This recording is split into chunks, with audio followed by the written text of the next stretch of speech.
Muy contento una vez más de saludarle. Andrés Ramírez le acompañará durante esta hora informativa en esta edición nocturna. Nos enlazamos con don Oscar Valverde, director ejecutivo de la Fundación Pan y Amor. Don Oscar, qué bueno tenerlo nuevamente en la edición nocturna de Noticias Repretel. ¿Cómo le va? Buenas noches. Un gusto saludarlo, Andrés, y saludar a todas las personas que ven el noticiero. Gracias. Don Oscar, justamente hoy, en las coberturas que realizamos en Noticias Repretel, dimos cuenta de un allanamiento en el que se detienen a la Alajuela a un sujeto que grabó y abusaba a menores de edad, grababa todos estos abusos. En este momento ya es detenido. Ante situaciones como estas, y ustedes que normalmente estudian el tema de abusos infantiles y todo lo que pasa con la población menor de edad, ¿cómo lo puede ver la Fundación Pan y Amor? ¿Qué análisis podemos hacer de una situación como esta? Si hace unas semanas estábamos hablando usted y yo de que todos los días hay al menos un caso que se denuncia por abuso sexual infantil. Sí, Andrés, realmente la noticia en primer lugar nos consterna profundamente. O sea, estamos hablando de la vida de cientos de niños y niñas, según la nota que se ha compartido por distintos medios de prensa. Realmente no puedo imaginar el dolor que estos niños y niñas han vivido y el temor que viven.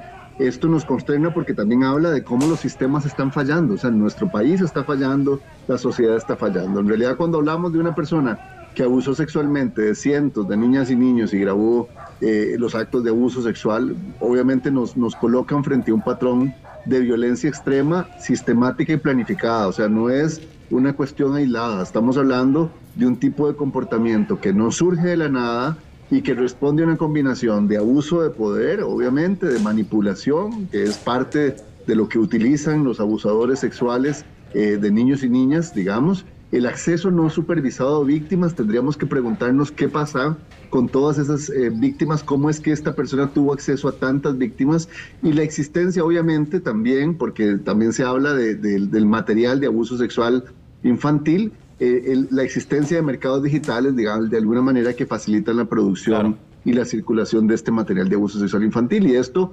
obviamente, es importante señalar que habla de un sistema que está fallando en toda perspectiva, desde las familias, que probablemente no supervisaron suficientemente, que no identificaron señales, las comunidades que de repente saben cosas y no necesariamente denuncian, el propio Estado que de repente también con medidas lentas de repente facilita la impunidad. Lo más importante, Andrés, sí quiero decir, recordar que ninguna niña o niño es responsable de lo que ocurrió, ¿verdad? Realmente, esto es importante decirlo, la responsabilidad recae completamente en el agresor y por supuesto en los sistemas y en la sociedad que fallamos en proteger. Don Oscar, estamos hablando de que se investigan, aquí lo que dice finalmente el expediente, 800 videos, es que es una situación que hasta cuesta decirlo, ¿verdad? 800 videos.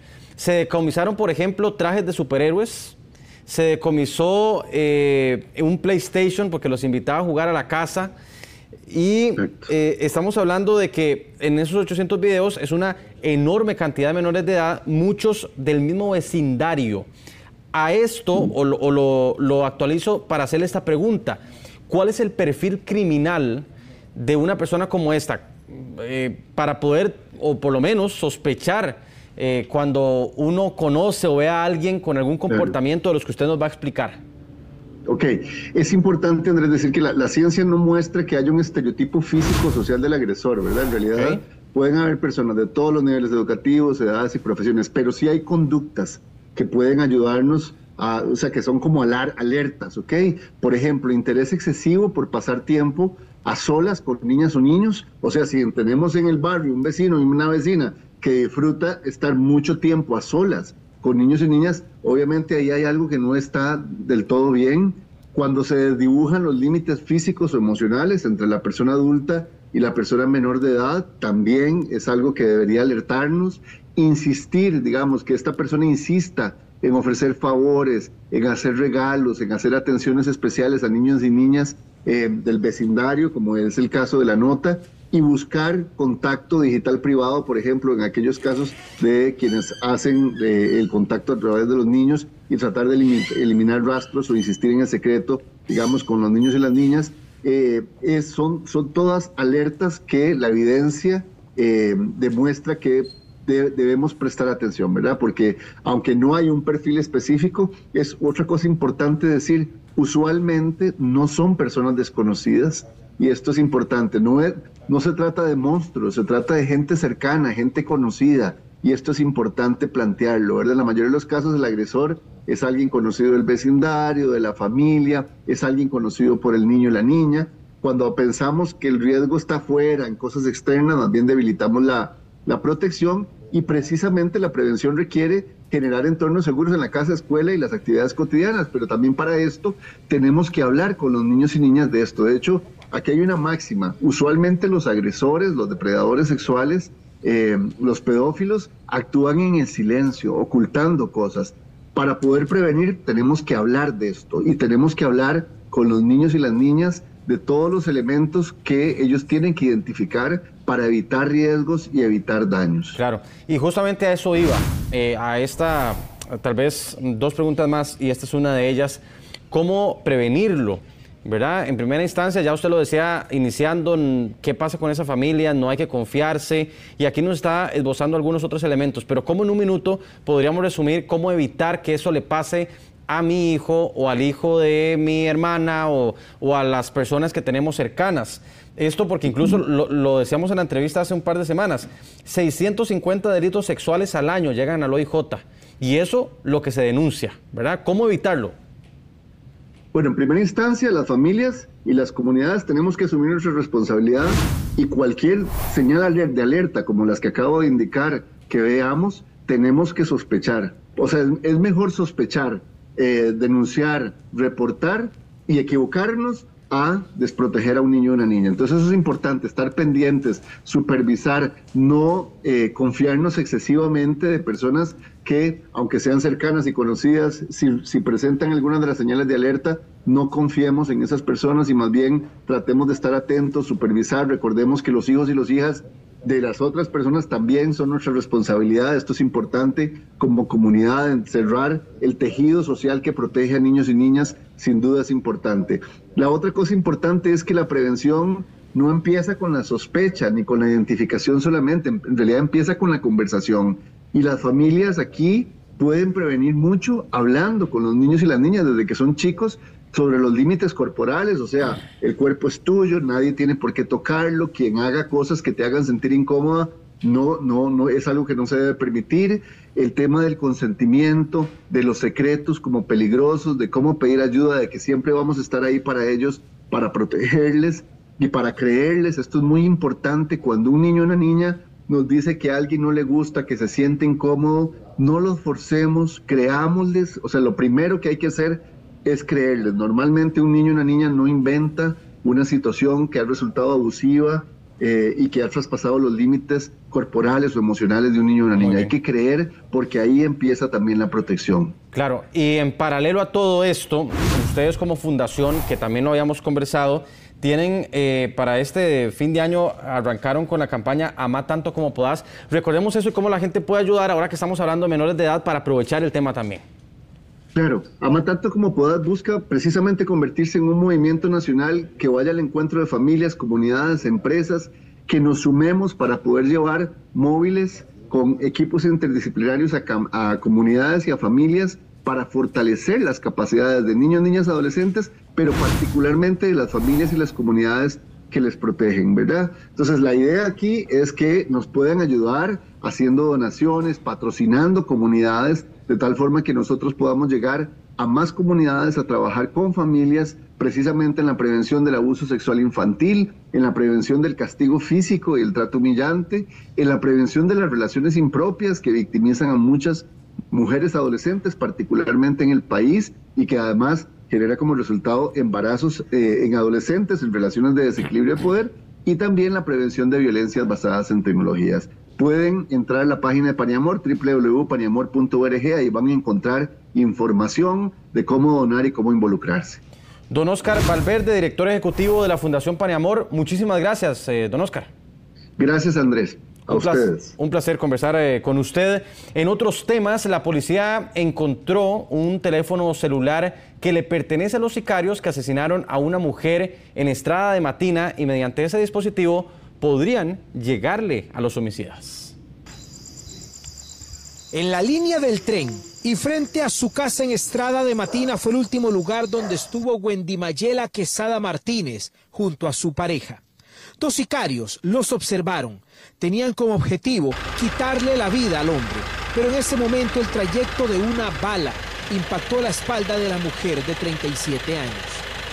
Los hombres armados salieron de una parte montañosa y dispararon de forma indiscriminada.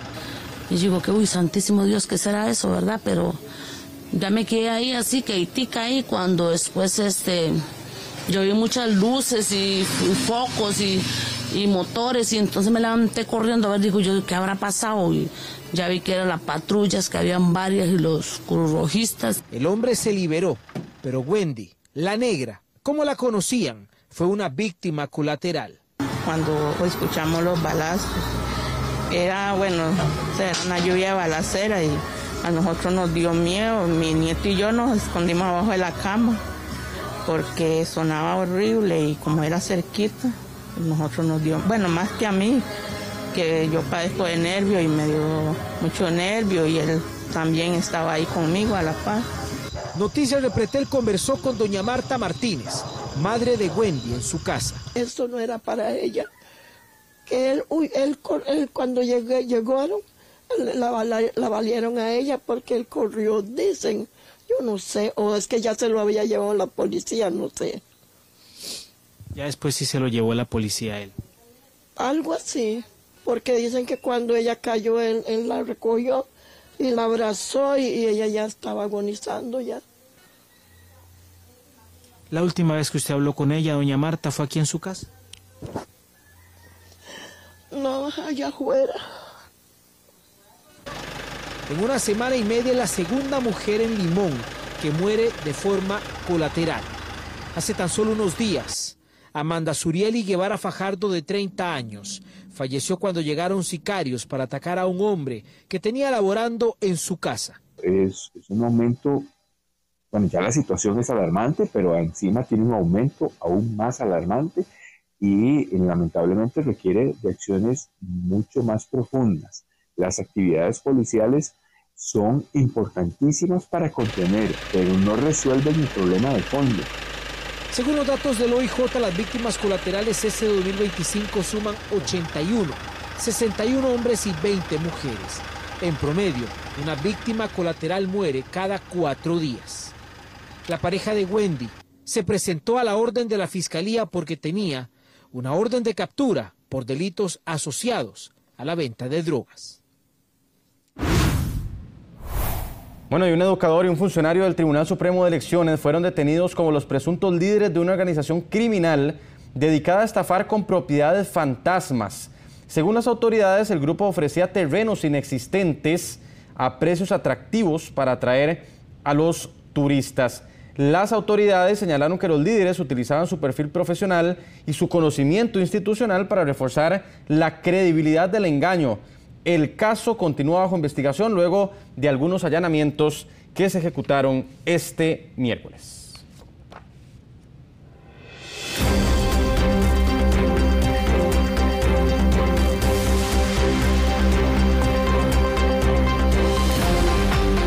Un total de 174,000 estudiantes en condición de pobreza o pobreza extrema dependen específicamente del transporte subsidiado para poder asistir a los centros educativos, y resulta que ahorita hay una fila de esos estudiantes que están esperando que les aprueben ese transporte. Rachel Matamoros nos tiene el reporte en directo. Rachel, buenas noches.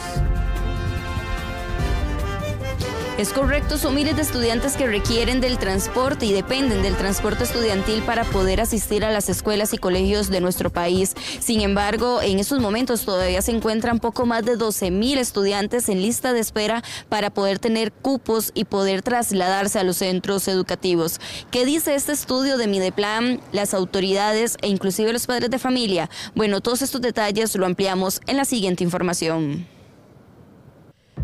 Una nueva evaluación reveló que 162.214 estudiantes del sistema público en condición de pobreza, pobreza extrema o vulnerabilidad dependen del servicio de transporte estudiantil para poder asistir a clases. La urgencia de este servicio queda confirmada por el propio estudio oficial del Ministerio de Planificación Nacional y Política Económica, ya que el programa responde a una necesidad real en muchas comunidades y a las barreras geográficas, económicas y de seguridad que enfrentan miles de familias. Sí, es bastante necesario. Y en lo personal, digamos, mis hijos, yo tengo 3 y los 3 lo usan. Sí, sería muy bueno, ¿verdad?, que las autoridades pertinentes abrieran más cupos, ¿verdad?, para que todas las personas lo pudieran, bueno, las personas que realmente lo necesitan. Sí, claro, es importante porque les da el beneficio a niños que viven en zonas muy alejadas de los centros estudiantiles, poder tener el beneficio, ¿verdad?, de tener una educación. El informe revela que sin este subsidio, para muchos estudiantes simplemente no sería posible trasladarse diariamente al centro educativo. Es un factor muy relevante para apoyar la permanencia estudiantil, ¿verdad?, la permanencia de las personas en condiciones de vulnerabilidad en el ciclo educativo, ¿sí? Hicimos unos análisis que demuestran que es aproximadamente uno de los factores fundamentales que apoyan justamente la reducción de la deserción escolar. Mideplan advierte que el programa enfrenta una presión creciente. Para el cierre de 2024, 217 centros educativos solicitaron ingreso, pero la falta de presupuesto ha dejado sin cubrir una demanda estimada de 12.696 estudiantes. Los registros administrativos que maneja el Ministerio de Educación Pública determinan que existe una demanda insatisfecha, o sea, que hay personas que están solicitando el ingreso al programa, pero por temas de recursos solamente se le puede dar a cierta cantidad. Es importante analizar y reflexionar sobre la posibilidad de el incremento de presupuesto. Actualmente, para atender la demanda faltante implicaría un presupuesto adicional estimado en 7.400 millones de colones, esto según cálculos del propio programa. Hoy vemos cómo esa disminución está ocasionando que nuestros estudiantes estén excluyéndose de las aulas porque no pueden pagar transporte por su propia cuenta o no pueden llegar caminando porque muchas veces son largos trayectos los que tienen que atravesar y muchas veces con muchísimos peligros. El estudio concluye que sin este subsidio, miles de estudiantes quedarían expuestos a la deserción y perderían su derecho al acceso y permanencia en el sistema educativo. Bueno, y lo que se requiere para poder sostener este programa social son recursos, es dinero que pueda de alguna forma disponer el Estado para que se puedan brindar mayor cantidad de cupos a los estudiantes y que puedan beneficiarse del programa de transporte estudiantil. Y es también una petición que hacen los padres de familia que requieren de esta ayuda.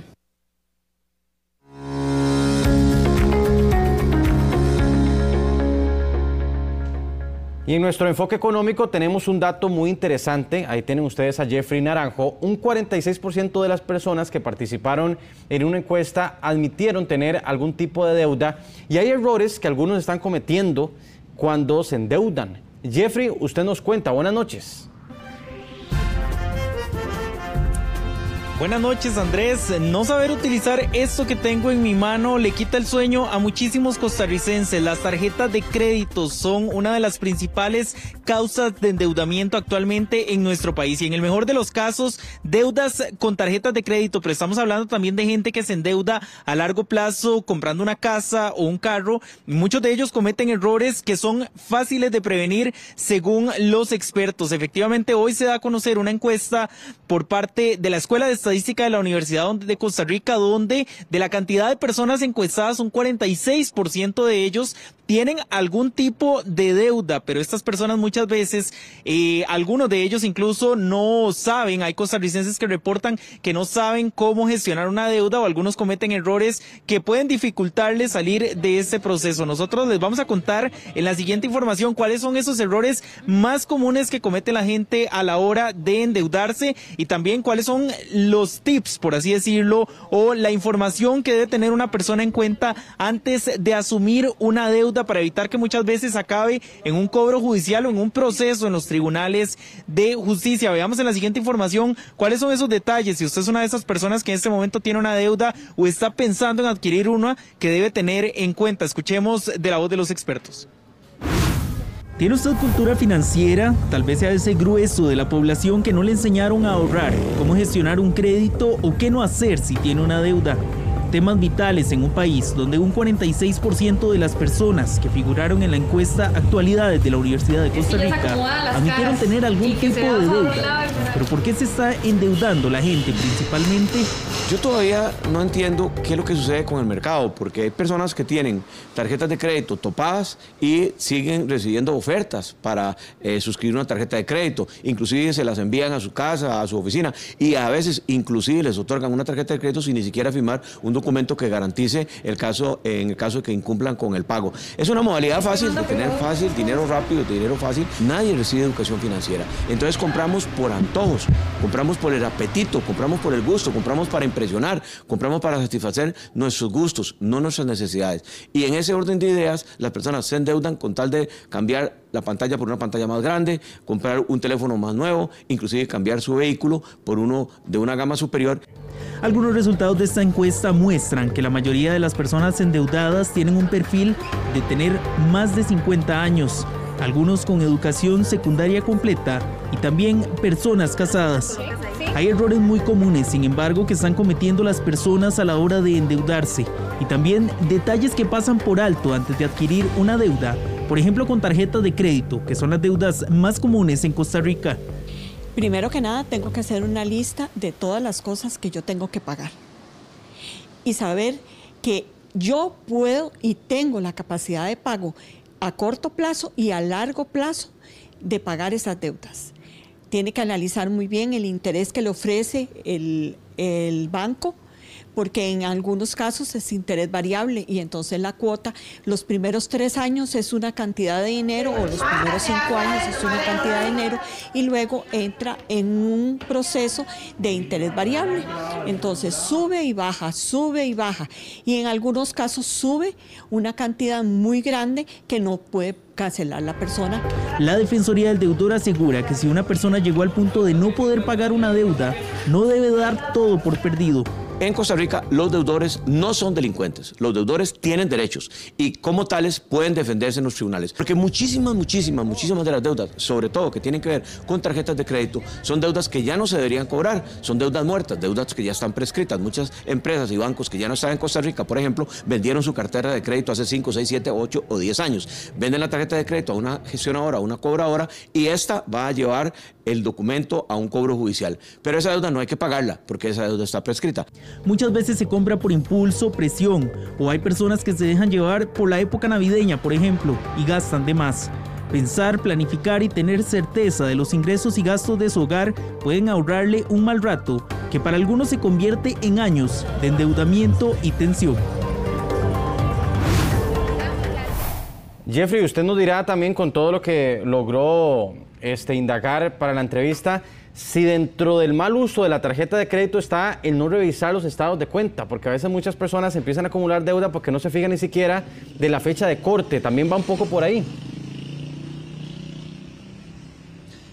Efectivamente, Andrés, eso es uno de los errores más comunes y también no tener noción de los ingresos. Por ejemplo, lo que mencionan algunos de estos especialistas que escuchábamos, mucha gente se va por las compras impulsivas, sobre todo en esta época de fin de año, y muchas veces no contemplan cómo van posteriormente a enmendar esos gastos, y esto es precisamente uno de los motivos por los que en el caso puntual de las tarjetas de crédito esa deuda puede llegar a aumentar. También no tienen en cuenta muchas veces el tipo de interés que les están cobrando, y esto deriva muchas veces en tomar por sorpresa a la hora del cobro a la persona deudora, y claro, esto genera también que estos casos puedan terminar incluso en los tribunales, pero como ustedes pueden ver son situaciones que se pueden prevenir o en el peor de los casos también, ya una vez realizado el error, solventar, según nos mencionaban estos especialistas. Nos enlazamos a esta hora con doña María Marta Carballo, diputada proponente de un proyecto que ya se aprobó en segundo debate para reducir el precio de los medicamentos. Diputada, ¿qué tal? Buenas noches, ¿cómo le va? Buenas noches, un gusto saludarlo y muchísimas gracias por la invitación. Igualmente por estar nuevamente con nosotros aquí en la edición nocturna. Diputada, este proyecto de ley crea una Comisión Nacional de Precios de Medicamentos, promete que se bajen los precios de los medicamentos. ¿Cómo podemos masticar esto para la gente que está en la casa y que pueda esperar en algún momento que sus medicamentos les salgan más baratos? Sí, bueno, gracias Andrés. Primero que todo mencionar que esta es una deuda desde hace muchísimos años con este país. Más de 20, 25 años de proyectos de ley que se han presentado en la corriente legislativa en la línea de bajar el precio de los medicamentos. Por fin logramos el día de ayer dar la votación de segundo debate después de haber superado todas las etapas en la corriente legislativa e incluso una consulta de constitucionalidad que se le ha presentado. Hoy por hoy lo que tenemos es un decreto legislativo que está a la espera de la firma del señor presidente y posteriormente reglamentarlo para que ya se pueda poner en operación. Sin embargo, es un avance muy importante el hecho de que ya sea ley de la República. Nosotros aquí en Costa Rica somos de los países que pagamos los más altos precios de los medicamentos. Como le digo, no solo comparado en la región y en América, sino incluso comparado con países europeos. Por ejemplo, este proyecto de ley establece aspectos muy importantes, como bien menciona usted, una comisión. Esta comisión tiene representación de diferentes instituciones del Estado, pero además la conforman representantes de las farmacias, de las droguerías y de los laboratorios para que sea equilibrada, porque esa es una propuesta formal, es una propuesta seria que no busca, ¿verdad?, afectar el mercado, sino más bien abrir el mercado y que haya una justa competencia. Esta comisión lo que hará es hacer un análisis del precio de los medicamentos, lo va a comparar. Por poner un ejemplo, analizará cómo vende determinado medicamento en El Salvador, cuál es el precio que tiene en Colombia, cuál es el precio que tiene en Nicaragua, cuál es el precio que tiene en México. También va a valorar aspectos de grado de innovación, elasticidad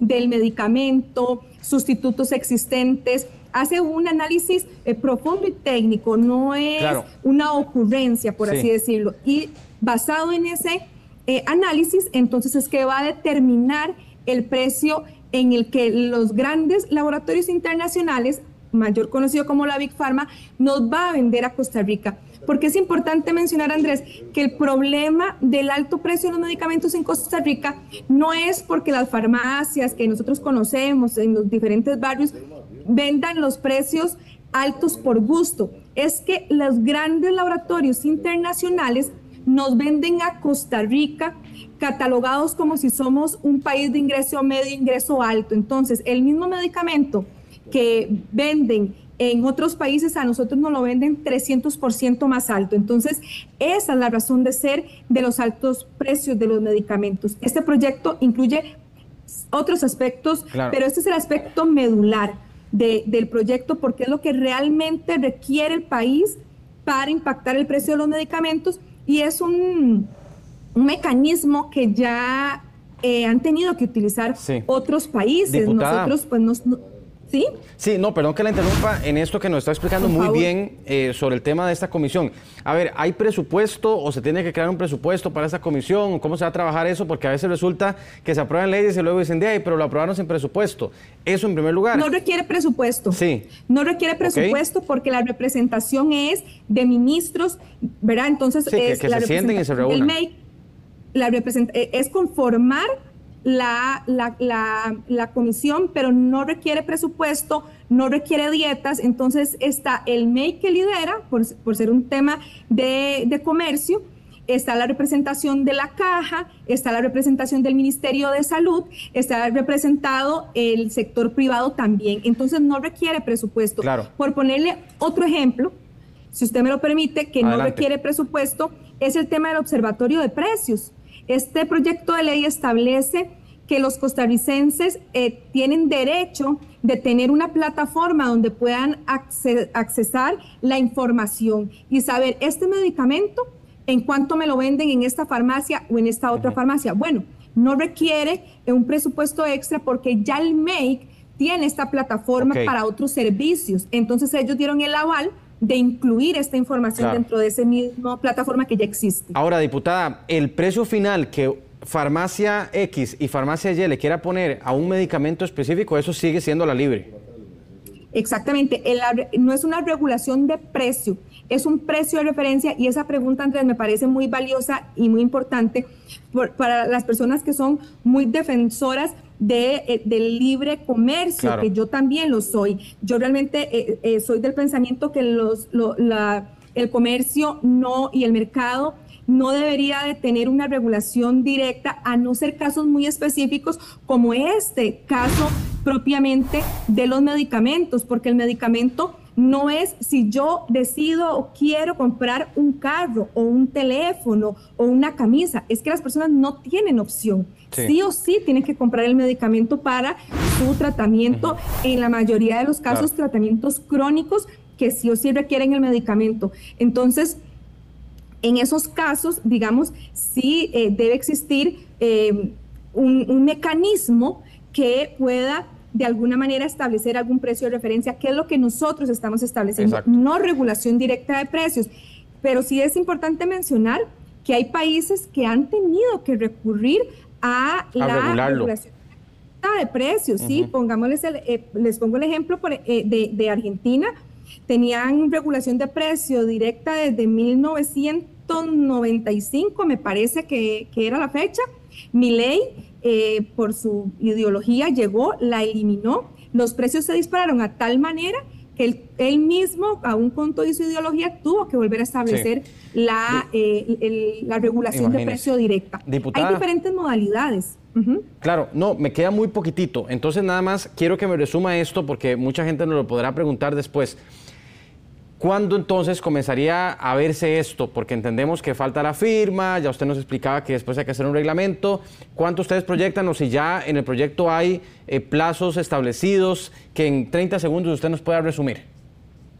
Sí, realmente esto ya es resorte propiamente del Ejecutivo. Sin embargo, debo de reconocer que ha existido una anuencia total y absoluta por parte del gobierno y del presidente, al punto que este proyecto está siendo aprobado en estas sesiones extraordinarias porque el Ejecutivo lo convocó, y eso nos dio la posibilidad de que fuese conocido y aprobado en segundo debate. Y existe una anuencia total por parte del presidente y del Ministerio del MEC de reglamentar de manera pronta. Así que yo pues espero que sea muy pronto, que una ley tan importante como estas pueda ponerse a funcionar y mejorar la calidad de vida de los costarricenses, que es lo que realmente estamos buscando. Diputada María Marta Carballo, muchísimas gracias.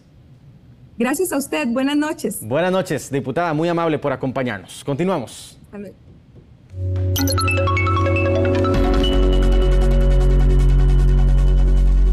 Vamos ahora al tipo de cambio. La compra está en 489,52. La venta está en 495,26. Esos son los precios de referencia del Banco Central. Y una nueva empresa llega a Costa Rica, exactamente en la provincia de Alajuela, con la promesa de más de 20,000 empleos. La compañía producirá dispositivos de alta precisión para cirugía, electrofisiología, diabetes y aplicaciones cardiovasculares, lo que abriría oportunidades para talento técnico y especializado. Este movimiento consolida a la región de Occidente como un nuevo polo de crecimiento impulsado por infraestructura moderna, innovación y una industria que continúa expandiéndose con fuerza. La llegada al país de la empresa Fork Medical no solo impulsaría la creación de empleo, sino que confirmaría el papel del país con este tipo de inversiones. Y después de 5 años, el sector público tendrá un aumento salarial para el 2026. Son 32.700 millones de colones el presupuesto que tiene el gobierno para hacer los pagos. Se priorizará a los trabajadores con salarios más bajos.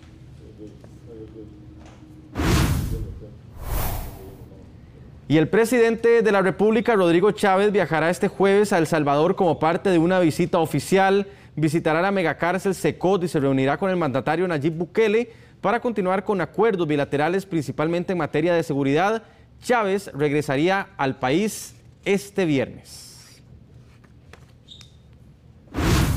Estaré viajando a El Salvador, vuelvo el viernes, porque el señor excelentísimo presidente de El Salvador, don Nayib Bukele, me invitó a visitarlo, a que habláramos de políticas de seguridad.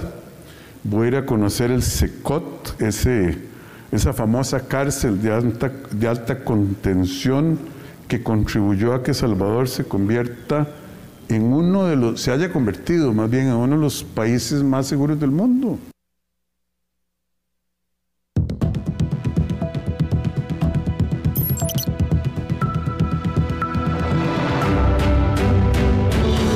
Me encuentro en la mesa nocturna con don Emanuel Gutiérrez. Él es investigador de un trabajo que se está haciendo, el primer censo distrital liderado por una comunidad, y se hizo en Nosara particularmente. Don Emanuel, ¿qué tal? Buenas noches. Buenas noches, Andrés. Muchas gracias por la invitación.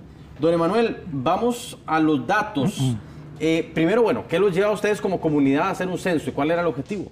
Claro, lo que nos llevó a proponer este censo fue la necesidad de demostrar con datos que era factible colocar una clínica, una mejora en los servicios de salud, y la gerencia médica de la Caja Costarricense del Seguro Social nos puso esa tarea, ese reto de, bueno, demuéstrame cuánta población existe realmente en Nosara. Sin embargo, el Censo Nacional en el 2022 tuvo una limitada cobertura y por ende nosotros tomamos la decisión de no esperar hasta manos a la obra. No podíamos esperar hasta después del 2030. Formulamos el proyecto y lo encaminamos y lo desarrollamos, pero también solicitamos una asesoría técnica al Instituto Nacional de Estadística y Censos, ya que son el ente regente de la estadística nacional. Claro. Ahora, hay algunos datos interesantes y por eso los tenemos acá con nosotros hoy. Por ejemplo, Nosara ya sale de la zona azul, por supuesto, y lo que me llama la atención es que se reduce la esperanza de vida, y un dato interesantísimo, 47% de los fallecidos no recibió atención médica. ¿Qué podemos decir sobre eso? Claro, Nosara, tenemos que ver en el mapa que se encuentra muy alejado del hospital más cercano, anexión en Nicoya, a 60 kilómetros, 1 hora y 20 minutos de traslado. Cuando hay una ambulancia, si es que hay, por ende la zona pues no está proveyendo esos recursos y esa atención médica para responder a este boom o este incremento tan masivo de la población durante los últimos años, y estos recursos institucionales se han venido asignando con base a datos demográficos que venían desde el Censo Nacional 2011. Es por eso que ante una población que ya se ha duplicado y una cantidad de viviendas que también se ha duplicado en años recientes, era necesario demostrar con datos cuáles son estas necesidades, y una de las falencias más grandes es capacidad médica para atender justamente población con un accidente o una enfermedad. Exacto, y bueno, y que a partir de ahí surge esta iniciativa, ¿no? En temas educativos, porque ustedes fueron más allá del tema salud, vean ustedes lo que dice este estudio. En el 2000, el promedio de nivel escolar era 5º grado en Nosara. En el 2025, 8º año. No hemos avanzado absolutamente nada.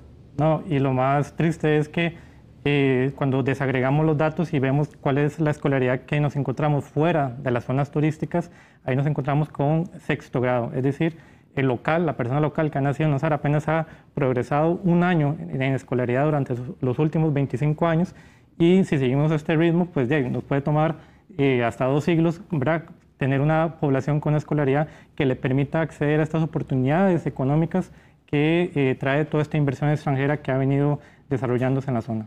Hablamos ya de la esperanza de vida que cae, la gente que no se está atendiendo, porque hay una necesidad importante.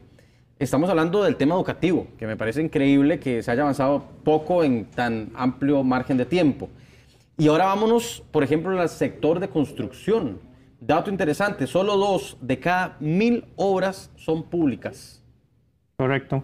Eso es una gran disonancia, ¿verdad?, que también crea una brecha entre la inversión privada y la respuesta del Estado en proveer estos servicios e infraestructura pública para responder a las necesidades que tiene la población residente permanente, que es de 8.716 personas, pero también esta población flotante temporal que utiliza alojamientos temporales, que representa 26.650 personas, 3 veces la población residente permanente habitual.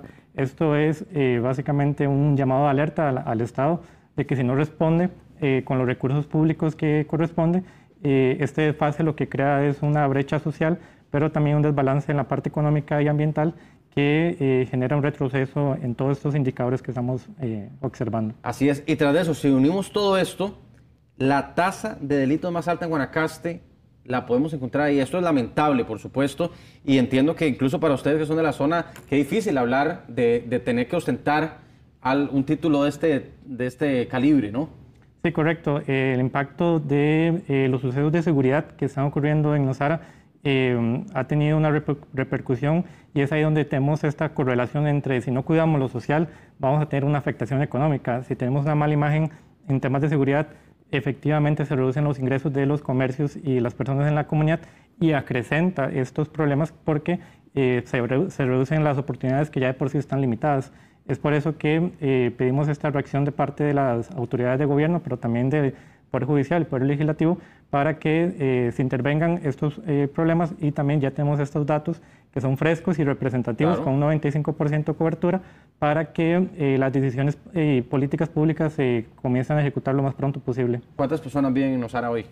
Hoy vivimos 8.716 personas, más esta presión de población temporal, que son 26.650 que utilizan alojamientos temporales y consumen agua, ocupan servicios de emergencia, correcto. O sea, estamos hablando de 8.000 que viven y 26.000, ese es un dato de gente que va y viene en un año, 26.000. Correcto, que se quedan menos de 6 meses en alojamientos temporales, correcto.